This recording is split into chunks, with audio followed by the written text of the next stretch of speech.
Hi guys, मैं हूँ अबीहा इंतखाब और अबीहा क्लासेस सफलता की सोच में आपका स्वागत है।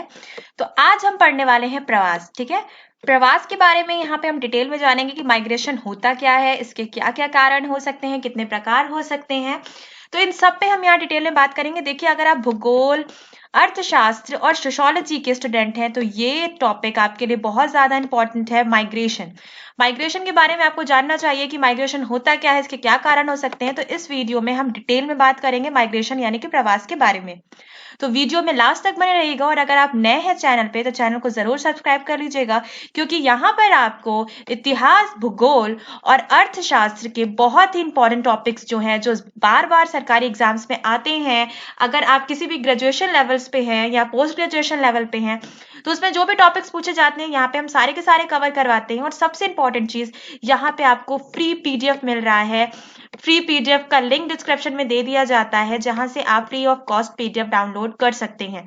तो यहाँ पे आपको एक कंप्लीट नोट्स मिल जाती है फ्री में, आपको इसके लिए कोई कॉस्ट देना नहीं पड़ता। तो आपको वीडियो के साथ साथ, लेक्चर के साथ साथ नोट्स भी मिल रही है। तो चैनल को सब्सक्राइब जरूर करिएगा, वीडियो को लाइक करिएगा और दोस्तों को शेयर जरूर करिएगा, क्योंकि ऐसे मौके बहुत कम होते हैं कि आपको नोट्स नहीं बनाना पड़ता, आपको पूरा का पूरा कंप्लीट पीडीएफ यहाँ पे प्रोवाइड करवाया जाता है। तो चलिए आज का लेक्चर स्टार्ट करते हैं। प्रवास के बारे में जानते हैं। प्रवास किसे कहते हैं?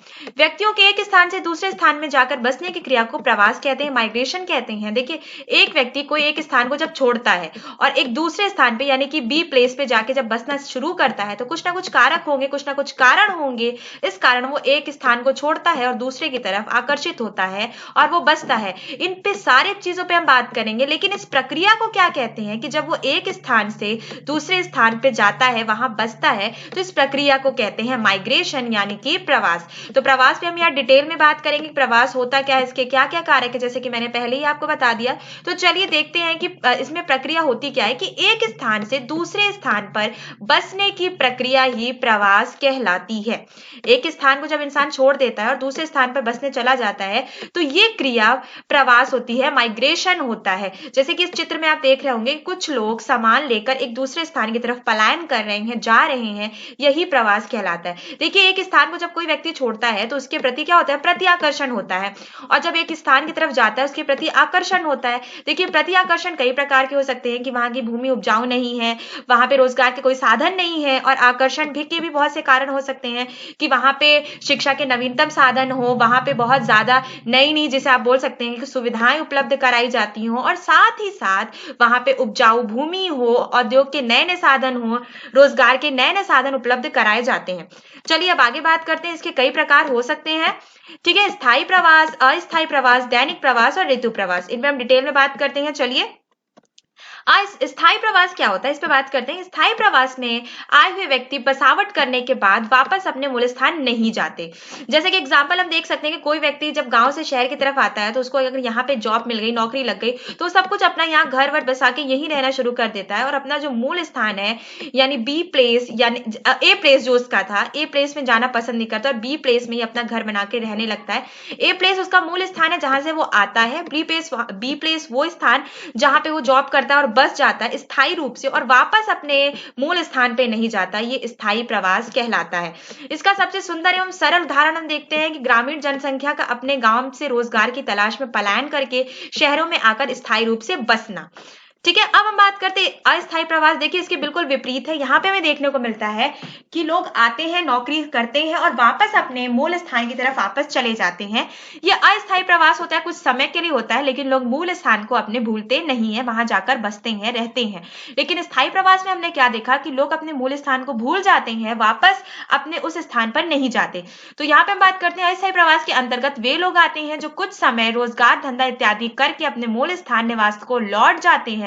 उदाहरण के लिए मौसमी प्रवास को यहाँ पे लिया जा सकता है। फसल कटाई के समय बिहार के खेतीहर मजदूरों का पंजाब एवं हरियाणा प्रदेश में आकर रहना इस अस्थायी प्रवास है, क्योंकि ये सब फिर से अपने अपने गांव को वापस लौट जाते हैं। ठीक है, हम यहाँ पे क्या देखते हैं कि अस्थायी प्रवास में हमें देखने को मिलता है कि कुछ लोग अपने मूल स्थान से काम धंधे की तलाश में एक दूसरे स्थान पर आते हैं, बी प्लेस पे आते हैं मूल स्थान से, और यहाँ पे काम करते हैं, कुछ समय रहते हैं, पर वापस अपने मूल स्थान चले जाते हैं। यही प्रक्रिया प्रक्रिया अस्थायी प्रवास कहलाती है।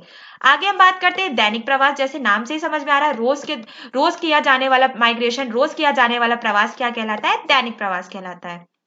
बड़े बड़े शहरों में जैसे कोलकाता, चेन्नई, मुंबई तथा अन्य बड़े शहरी क्षेत्रों में लोग सुबह आकर कामकाज करके सायंकाल यानी शाम में वापस अपने घर चले जाते हैं। इस प्रकार के जनसंख्या के आवागमन को दैनिक प्रवास कहा जाता है। दैनिक प्रवास यानी कि जो रोज प्रवास होता है, रोज माइग्रेशन होता है। यहाँ बड़े बड़े शहरों में लोग क्या करते हैं, जैसे कोलकाता, चेन्नई, मुंबई, जो मेट्रो सिटीज हैं यानी कि महानगर है, वहां की जो पास के छोटे छोटे शहर हैं, वहां पे लोग वहां से लोग आते हैं इन बड़े शहरों में काम करने के लिए, दिन भर काम करते हैं और शाम को वापस अपने घर चले जाते हैं। ये प्रवास रोज किया जाता है, इसी कारण इसका नाम दैनिक प्रवास है। आगे हम बात करते हैं ऋतु प्रवास क्या है। पर्वतीय क्षेत्रों में सामान्यतः लोग ग्रीष्म काल में अपने पशुओं के साथ घाटी इलाके से चलकर ऊंची पहाड़ियों पर पहुंच जाते हैं। जैसे ही शीत ऋतु का आगमन होता है, ये लोग अपने मवेशियों के साथ उतरकर पुनः अपने घाटी के इलाके में लौट आते हैं। इन लोगों का मूल स्थायी आवास घाटी में होता है तथा पर्वतीय ढलानों पर पशुओं को चराने के लिए चले जाते हैं। जब सर्दी में उच्च पर्वतीय ढाल ठंडे होने लगते हैं, वे लोग निम्न भागों की ओर घाटी में लौट आते हैं। आमतौर पर वार्षिक आगमन के रास्ते तथा चारागाह भी वस्तुतः तय एवं निश्चित होते हैं। इस प्रकार ऊंचाई के अनुसार प्रवास को ऋतु प्रवास कहते हैं। देखिए यहाँ पे आप देख रहे होंगे कि जब शीत ऋतु का आगमन होता है तो लोग अपने मवेशियों को लेकर उतर आते हैं और अपने घाटी के इलाके में लौट जाते हैं। तो ये प्रवास देखिए क्या कहलाता है? ऋतु प्रवास कहलाता है, क्योंकि मौसम के हिसाब से जैसे जैसे ऋतु परिवर्तित होती है, इनका प्रवास शुरू हो जाता है नीचे घाटों से ऊपरी घाटों की तरफ और ऊपरी घाटों से नीचे घाटों की घाटियों की तरफ। ठीक है, यहाँ पे हम देखते हैं हिमाचल प्रदेश की गद्दी जनजाति तथा जम्मू कश्मीर राज्य की बकरवाल जनजाति प्रतिवर्ष ऐसा प्रवास करती है। ठीक है, बकरवाल जनजाति और यहाँ पे हम देखते हैं हिमाचल प्रदेश की गद्दी जनजाति ऋतु प्रवास करती है, ऐसा प्रवास करती है, प्रतिवर्ष ऐसे प्रवास करती है। यानी कि ऋतु परिवर्तन देखते हैं हमें कि वार्षिक स्थिति यानी कि घटना होती है, तो उसके हिसाब से वार्षिक जो परिवर्तन हमें देखने को मिलता है, प्रतिवर्ष प्रवास देखने को मिलता है, वो ऋतु प्रवास में आता है। तो यहाँ पे मैंने आपको प्रवास के जो भी जितने भी प्रकार थे, ऋतु प्रवास बता दी, दैनिक प्रवास बता दिया, अस्थायी प्रवास बता दिया और स्थायी प्रवास बता दिया। चलिए आगे हम बात करते हैं कि प्रवासी लोगों के मूल स्थान तथा निर्दिष्ट स्थानों के आधार पर प्रवास को 4 भागों में बांटा जा सकता है। तो इस पर बात करते हैं कितने भागों में बांटा जा सकता है? तो 4 भागों में बांटा जा सकता है। 4 भागों में बांटा जा सकता है। ठीक है, तो यहाँ पे आप समझ गए। अब बात करते हैं कि ग्रामीण क्षेत्र से ग्रामीण क्षेत्र की तरफ प्रवास। अगर हम बात करते हैं ग्रामीण क्षेत्र से नगरीय क्षेत्र की तरफ प्रवास, नगरीय क्षेत्र से नगरीय क्षेत्र में प्रवास, नगरीय क्षेत्र से ग्रामीण क्षेत्र में प्रवास। क्योंकि ग्रामीण से ग्रामीण क्षेत्र में प्रवास भी आप समझ जाते हैं, ग्रामीण क्षेत्र से नगरीय क्षेत्र में प्रवास तो बिल्कुल आसान है। नगरीय क्षेत्र से जैसे कि दैनिक प्रवास होता है नगरीय क्षेत्र से ही नगरीय क्षेत्र में, नगरीय क्षेत्र से ग्रामीण क्षेत्र में प्रवास। तो अगर आपने कोविड देखा होगा, कोविड की प्रॉब्लम्स में आप रहे होंगे, आपने देखा होगा कि कैसे मजदूर नगरीय क्षेत्र से ग्रामीण क्षेत्र की तरफ बहुत तेजी से पलायन कर रहे हैं, नगरीय क्षेत्र से ग्रामीण क्षेत्र की तरफ बढ़ रहे हैं। यही पलायन है नगरीय क्षेत्र से ग्रामीण क्षेत्र की तरफ का पलायन, यानी कि माइग्रेशन प्रवास आप उसे बोल सकते हैं, क्योंकि एक जगह से दूसरे स्थान के जाने की प्रक्रिया ही प्रवास कहलाती है। अब प्रवास के कारण क्या हो सकते हैं? जैसे कि मैंने शुरू में बताया कि आर्थिक कारण बहुत प्रबल होता है प्रवास के लिए। तो आर्थिक कारण में क्या क्या है? सामान्यतः लोगों की प्रवृत्ति उस स्थान में निवास करने की होती है जहां उन्हें आजीविका प्राप्ति के अवसर होते हैं, इसलिए उस क्षेत्र से जहां की मृदा अनुपजाऊ, आवागमन के स्थान कम विकसित, निम्न औद्योगिक विकास एवं रोजगार की कम संभावनाएं हो, वहां से लोग पलायन कर जाते हैं। ये कारक प्रवास के लिए प्रतिकर्षित करते हैं। मैंने कि शुरू में ही बताया आपको, जैसे कि प्रति आकर्षण विकर्षण क्या कारण हो सकते हैं कि सही से वहां पे अनुपजाऊ भूमि है, उपजाऊ भूमि नहीं है कि वो कृषि कर सके, आवागमन के कोई नवीनतम साधन नहीं है, निम्न औद्योगिक व्यवस्था है वहां पे, यानी कि कोई भी फैक्ट्रीज नहीं है जिसमें वो काम कर सके। दूसरी तरफ जिस शहर की तरफ वो प्रवास करते हैं, जहां से उन्हें आकर्षण होता है, आकर्षण की स्थिति, वहां हम क्या देखते हैं कि क्षेत्र वहां पर रोजगार की गुंजाइश होती है, जीवन स्तर भी अपेक्षाकृत ऊंचा होता है, लोगों को उत्प्रवास के लिए आकर्षित करता है। अतः इन कारकों को आकर्षणकारी समूह कहते हैं।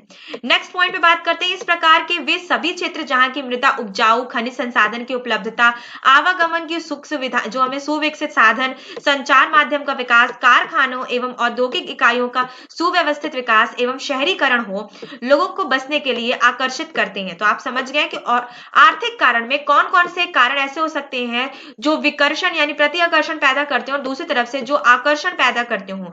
तो ऐसे कारण हो सकते हैं आर्थिक कारण में कि वहां की भूमि अनुपजाऊ है, आवागमन के कोई विकसित साधन नहीं है, और दूसरी तरफ वहां की भूमि उपजाऊ है, औद्योगिक साधन है, आवागमन के साधन है। तो ये स्थिति हम देखने को हमें मिलती है। चलिए अब हम बात करते हैं सामाजिक और राजनीतिक कारण। मनुष्य एक सामाजिक प्राणी है, ये तो पता ही आपको, अतः वो चाहता है कि वो अपने निकटतम संबंधियों के साथ रहे। मतलब यहाँ पे हमें देखने को मिलता है सामाजिक और राजनीतिक कारण में कि लोग चाहते हैं कि वो अपने जो भी उनके सगे संबंधी हैं उनके आसपास रहें, उनके साथ में रहें, यानी कि एक सर्कल बना के रहें कि लोग उनके आसपास रहते हैं। इस कारण हमें देखने को मिलता है साधारणतः एक ही धर्म, भाषा, समान सामाजिक रीति रिवाज को मानने वाले लोग एक साथ रहना पसंद करते हैं। इसके ठीक विपरीत यदि कोई व्यक्ति ऐसे स्थान पर रह रहा हो जहां लोगों का रहन सहन, सामाजिक रीति रिवाज अलग हो, तो वो अन्यत्र प्रवास करना चाहेगा। ठीक है, वो वहां रहना ही नहीं चाहेगा क्योंकि उसे बहुत अकेला फील होगा, या जो भी सामाजिक संगठन है, सामाजिक स्थिति है, उसका त्योहार आएगा, उसकी कोई ऐसी धर्म, भाषा, उसको लगेगा कि ऐसे लोग उसके अगल बगल नहीं है, तो वहां से प्रवास करेगा। बहुत से लोग धार्मिक महत्व के स्थानों पर जाना पसंद करते हैं, भले ही वह स्थायी रूप में ही रह रहे हो वहां, जैसे बद्रीनाथ, तिरुपति, वाराणसी आदि। ठीक है, इन्हीं सब कारणों से प्रेरित होकर शहरों के विभिन्न भागों में खास समुदाय के लोगों का संकेंद्रण हो जाता है। अल्पसंख्यक वर्ग के लोगों का धार्मिक सामाजिक दबाव में आकर एक खास स्थान पर प्रवास करना तभी होता है जब बहुसंख्यक समुदाय उन्हें असहिष्णु हो जाते हैं। ठीक है, बहुसंख्यक जो समुदाय होता है, किसी भी जाति धर्म का हो, अगर वो मेजोरिटी में है, बहुसंख्यक है, तो वो जो अल्पसंख्यक है यानी जो माइनॉरिटी में है, तो वो उस क्षेत्र में रहना पसंद नहीं करते, प्रवास शुरू हो जाता है। लेकिन आजकल की स्थिति में हम देखते हैं कि ऐसा बिल्कुल भी, ऐसे प्रवास बहुत कम देखने को मिलते हैं, और ऐसे प्रवास होने भी नहीं चाहिए मुझे लगता है, क्योंकि धर्म नहीं, आपको सिर्फ और सिर्फ विकास देखना होता है। आप उस जगह को चुनिए जहां जो विकास की दृष्टि से सर्वोत्तम हो, धार्मिक दृष्टि से नहीं, आपको विकास की दृष्टि से ध्यान में रखते हुए उस स्थान को चुनना होता है। अब बात करते हैं जनानी के कारण में हम क्या देखते हैं। जनानी में उम्र की अहम भूमिका होती है। युवा व्यक्तियों में प्रवास ज्यादा मिलता है, ठीक है, जबकि बच्चों और वृद्धों में कम मिलता है। ऐसा इसलिए होता है क्योंकि युवा व्यक्ति कार्य की तलाश में बेहतर संभावनाओं की खोज में अन्यत्र प्रवास करता है। देखिए, युवा क्या होता है, वो रोजगार के लिए, उच्च शिक्षा के लिए एक स्थान से दूसरी जगह प्रवास करता है, क्योंकि वो एक और चीज है कि वो दूसरों पर आश्रित होना पसंद नहीं करता। ये भी एक बहुत बड़ा कारण है माइग्रेशन का। जबकि हम बच्चों और वृद्धों में ऐसी स्थिति देखते हैं कि इनमें बहुत कम प्रवास हमें देखने को मिलता है। जनसंख्या प्रवास में राजनीतिक कारकों में से अधिकांश का संबंध सरकार की नीति से होता है। आधुनिक युग में ऐसे राजनीतिक कारक बहुत प्रभावशाली होते जा रहे हैं। इसके चलते प्रवास की गति, दिशा एवं स्तर प्रभावित हो रहे हैं। कई बार सरकारी नीतियां और क्षेत्र के अल्पसंख्यकों को प्रवासित करने को भी बाध्य कर देती है। लास्ट पॉइंट हम क्या देखते हैं कि स्वतंत्रता प्राप्ति के समय देश के भारत एवं पाकिस्तान के रूप में विभाजन के परिणाम स्वरूप वृद्ध पैमाने पर दोनों देशों के बीच प्रवास हमें देखने को मिलता है। तो यहाँ पे मैंने जितने भी महत्वपूर्ण कारक थे उसको बता दिया, उससे बात कर ली। जननलिंग के कारण, सामाजिक राजनीतिक कारण, प्रवास के लिए आर्थिक कारण तो सबसे ज्यादा महत्वपूर्ण है मेरी दृष्टि से। ठीक है, किस तरह से प्रवास किया जाता है, प्रवास के प्रकार कितने हैं, दैनिक प्रवास, स्थायी प्रवास, अस्थायी प्रवास, कौन से जो प्रति आकर्षण और आकर्षण होता है, ये स्थिति प्रवास में होती है। इन सब पे हमने यहाँ पे बात करी। तो माइग्रेशन आपका पूरी तरह से यहाँ पे कंप्लीट हो गया। माइग्रेशन पे मैं एक और वीडियो बनाऊंगी, पर तभी बनाऊंगी जब इस वीडियो पे आप ज्यादा ज्यादा कमेंट और लाइक कीजिएगा और इसको शेयर कीजिएगा, क्योंकि मैं माइग्रेशन में आगे आपको पढ़ाऊंगी कि कैसे कैसे हम माइग्रेशन के जो फॉर्मूलेज होते हैं उसके तहत माइग्रेशन की स्थिति निकाल सकते हैं। तो उसमें भी मैं आपको बात करूंगी, लेकिन वो एक मैथमेटिकल आपका जो वीडियो होगा, मैथ के अकॉर्डिंग होगा। यहाँ पे मैंने आपको थ्योरेटिकल यानी थ्योरी के हिसाब से पूरा का पूरा माइग्रेशन कंप्लीट करवा दिया। तो वीडियो को ज्यादा से ज्यादा शेयर कीजिएगा और चैनल को सब्सक्राइब जरूर कीजिएगा, और वीडियो को लाइक अभी तक नहीं किया तो जरूर लाइक कीजिएगा, क्योंकि बहुत मेहनत की जाती है। तो वीडियो देखने के लिए बहुत बहुत थैंक यू।